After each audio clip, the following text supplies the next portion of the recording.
আসসালামু আলাইকুম। শুভ সকাল। সরকারি মিডিয়াভুক্ত দৈনিক মুন্সিগঞ্জের খবর পত্রিকায় প্রকাশিত গুরুত্বপূর্ণ খবরগুলো এক নজরে।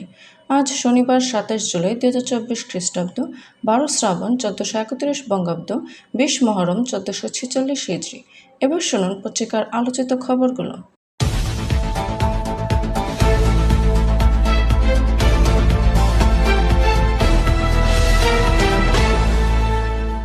দেশের প্রতিটি আনাচে কানাচে অপরাধীদের খুঁজে বের করে বিচারের মুখোমুখি করুন প্রধানমন্ত্রী। প্রতিটি হামলার বিচার হবে, প্রকৃত শিক্ষার্থীদের হয়রানি নয়, পররাষ্ট্রমন্ত্রী।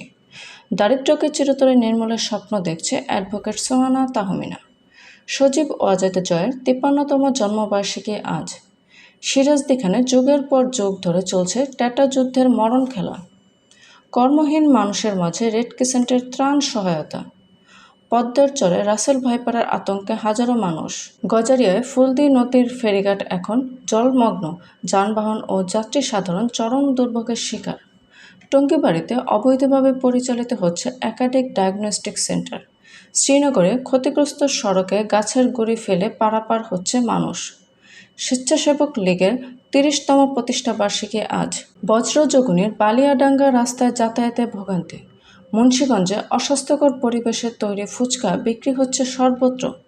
সিরাজদিখানে খেয়া নৌকায় নদী পারাপার হচ্ছে হাজারো মানুষ।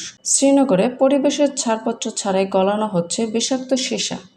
গজারিয়ায় একাধিক সরকারি প্রাথমিক বিদ্যালয়ে অবকাঠামো সহ নানা সমস্যা জর্জরিত। মুন্সিগঞ্জ বাজারে সব ধরনের মাছের দাম বৃদ্ধিতে বিপাকে মানুষ। টঙ্গীবাড়িতে ভিটি জমিতে পান চাষ করে লাভবান হচ্ছেন চাষিরা। উত্তর রামগোপালপুরে সড়কের পাশে ময়লা আবর্জনার ভাগাড়। সহিংসতায় হতাহতদের স্মরণে রাজধানী সহ সারা দেশে বিশেষ দোয়া অনুষ্ঠিত।